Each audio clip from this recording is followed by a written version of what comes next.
Domingo. Thank you very much. I am speaking in the thematic line of learning. So for me, learning is a journey.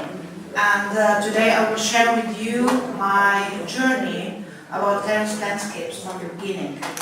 It started in 2003 and 2004 when I was very shortly through teaching in Venice for a year at the School of Architecture in Venice. And at that time I remember we had some students who were working in terraced landscapes, and I believe from that evolved the idea for a European project out there. At that time, when my colleagues in Venice asked me, do you want to participate in the research of terraced landscapes? I was at that time an assistant professor for architectural projects, and I said, well, I can't really, I mean, I have no knowledge about that, so how could I bring anything?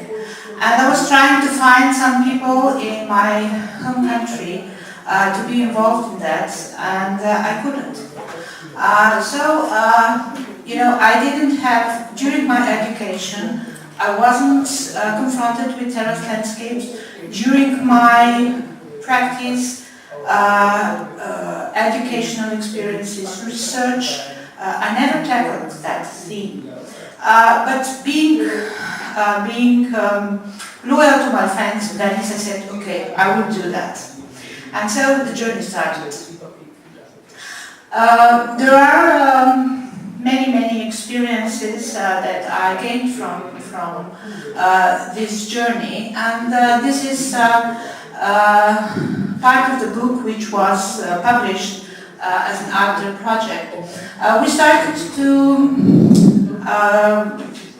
make research in the west part of Slovenia, which is the most, in an area which is called Goriška Brda, and it's the most terraced landscapes in Slovenia. Here you see the plan. I think this is the first plan existing in Slovenia about terraced landscapes. And continued then with other studies like this one, which is a map of land used in the northern part, one of the cadastral units of in the northern part of that area. Learning not only from these maps that the areas of terraced landscapes and the settlements, the villages and the roads disappeared during 200 years. You see the change. Today everything is covered by forest. But we also learned very tragic destinies of people who lived there. People, mothers who gave birth to the children, to babies, and in 2 months after their babies were born, left the country to go to Egypt and Alexandria to earn the money for their families back home to survive, returning only 20 years afterwards. So these maps are not only maps, but they hold all kinds of social knowledge. So this is something we learned during our process. Then we also learned that terraces in Slovenia are very diverse. They are very diverse because the complete landscape of Slovenia is very diverse. And you really, if you want to understand the terraced landscape, you have to deal with almost each terrace in the territory. Not only that in Slovenia terraces are different than in other European countries, they are also different every few kilometers. We are still working on that and still learning. That's a part of the algorithm which we are trying to develop. We are trying to develop an automatic tool how to inventory the terraced landscapes in Slovenia.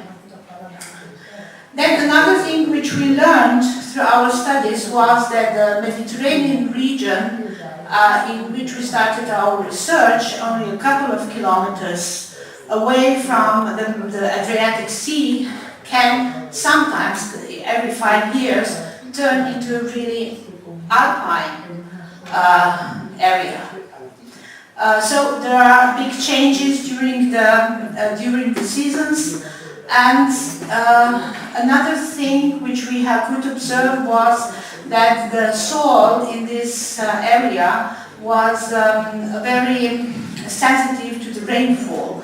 So in events, one event 20 years ago, when there was really a lot of rain, through a couple of days, there were more than 800 landslides only in this lower part.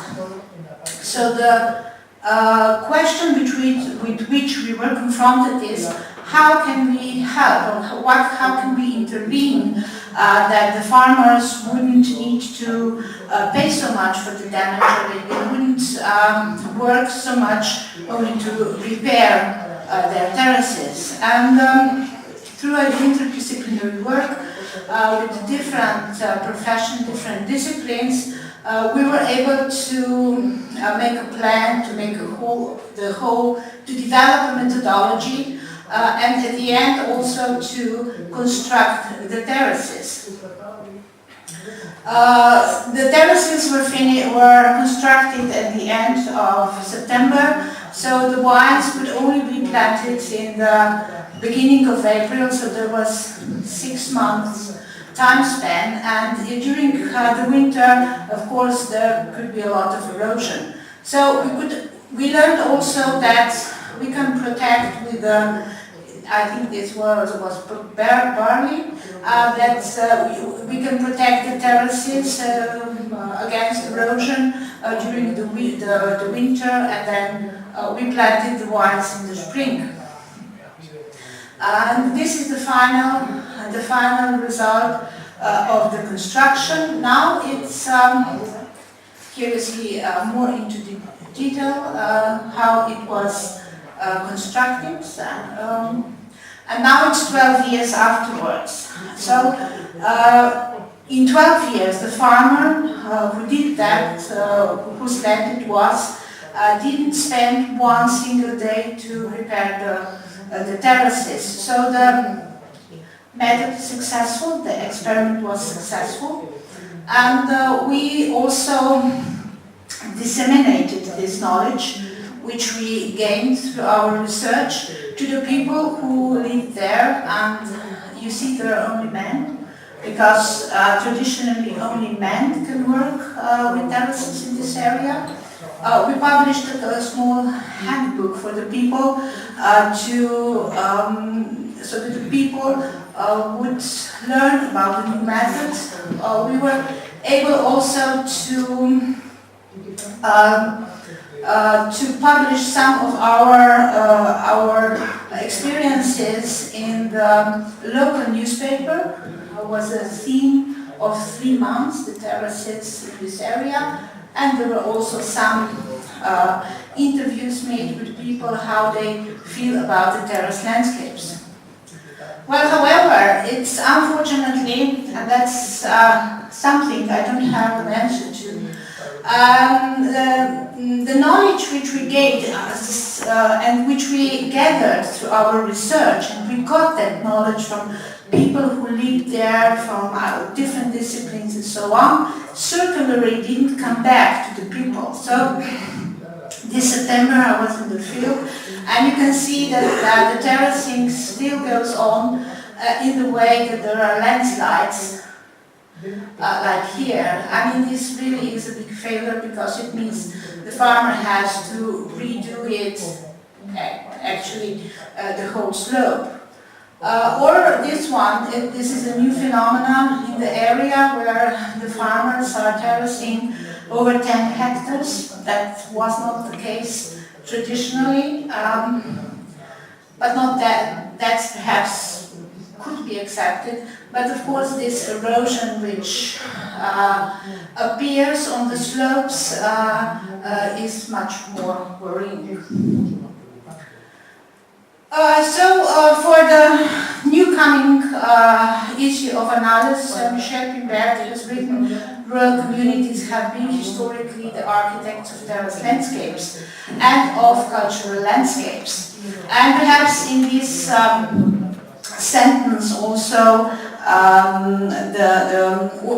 the secret lies that our knowledge didn't come back to the people of the area.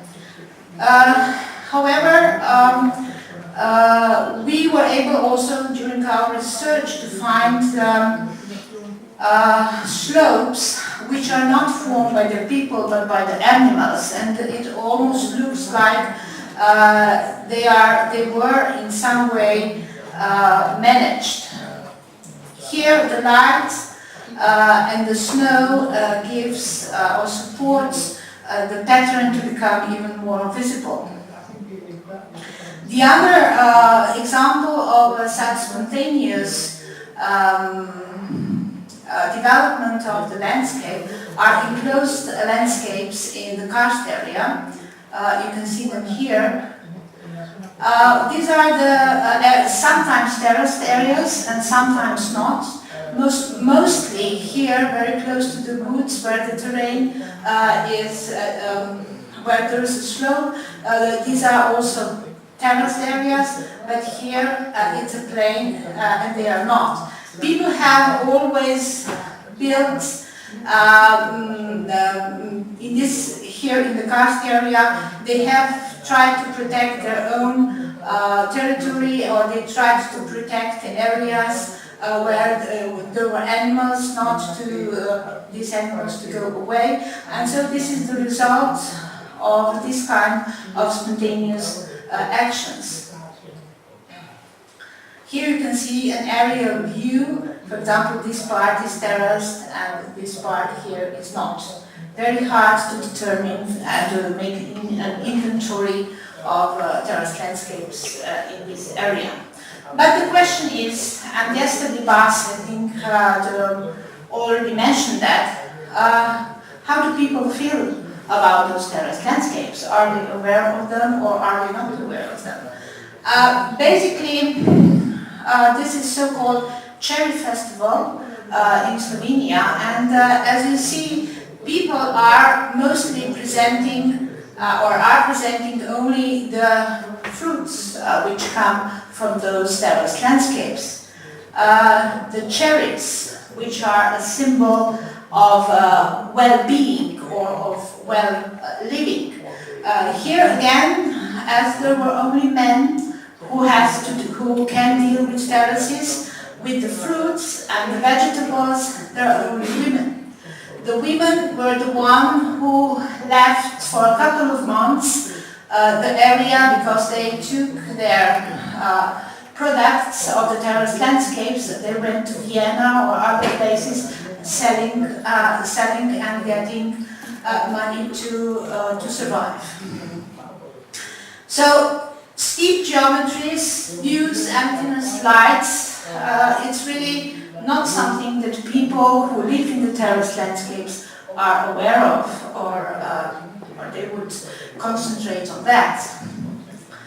Although we also, well, in Slovenia, in a time after 45, when the agronomy was not exactly a discipline that was supported by the political system, in the 60s and 70s, there was a movement that, a politically supported movement, that slopes need to be terraced.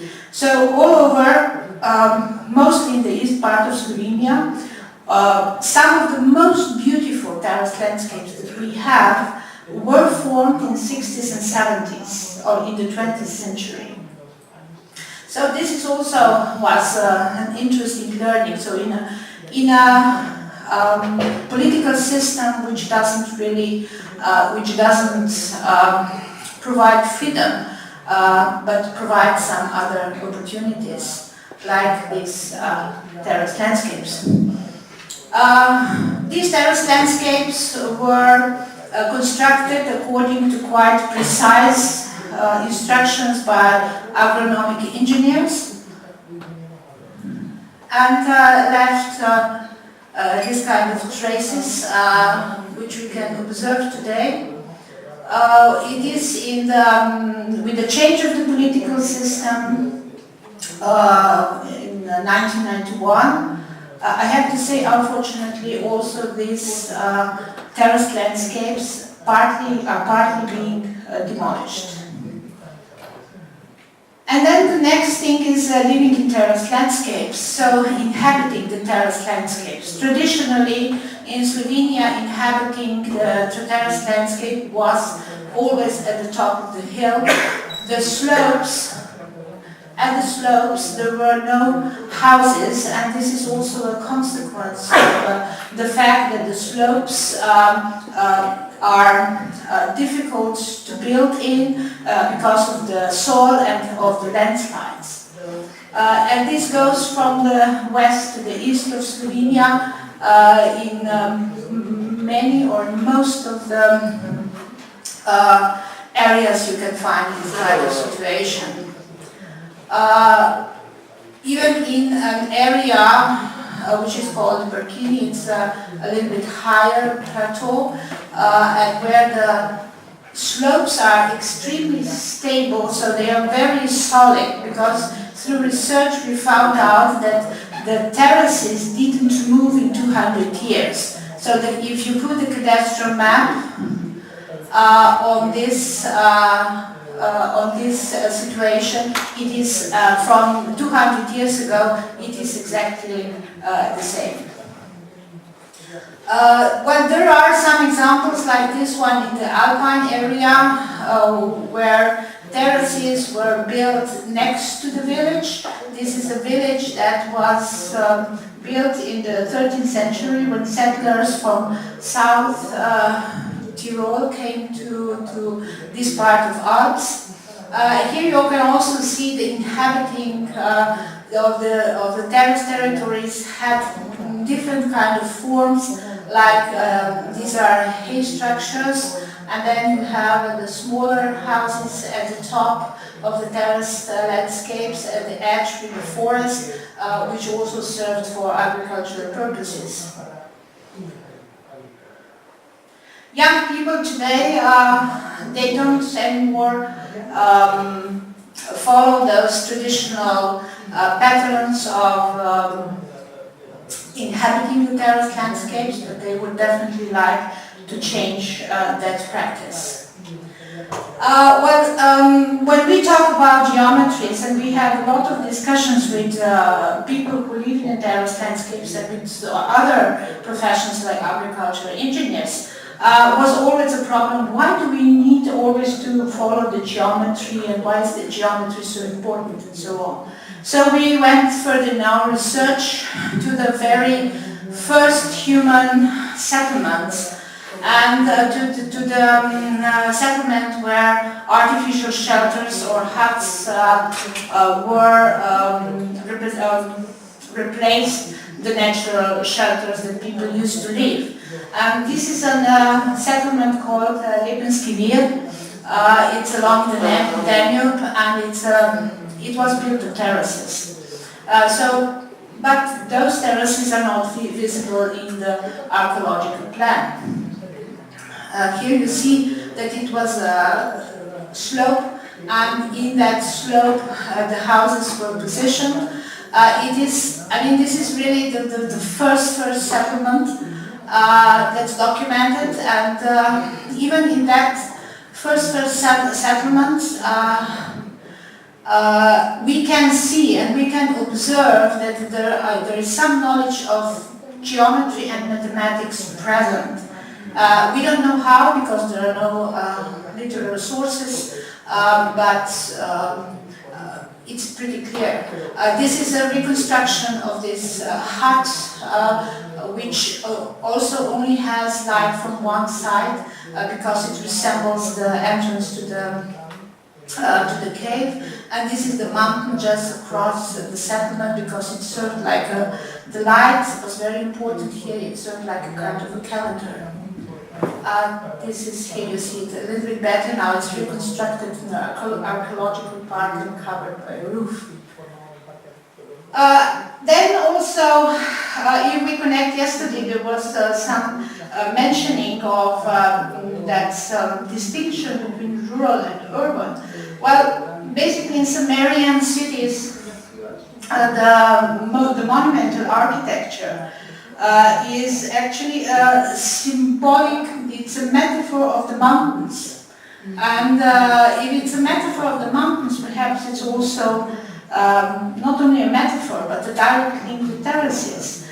These temples were called House of the Mountain, Lady of the Mountain, Mountain of the Storm, and perhaps there is more connection with terraces that is acknowledged, the same with the Tower of Babel.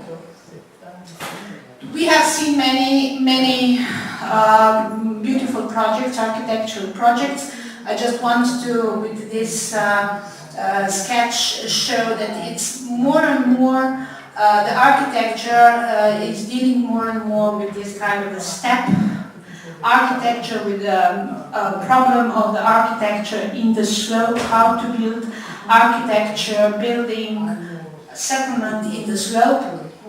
And I think it will be continuously more developed subject. And I would like to conclude with this image of Moray. And with this image of Moray, I would like to underline that terraced landscapes, they are definitely there, and that's our experience, that's what we learned. They're extremely complex, very often contradictory, extremely interesting and innovative, because you always learn something very new. It's really revealing, and I think Moray is a metaphor for that. But I also like that image very much because the face is smiling to us, so we are on a good way. Thank you.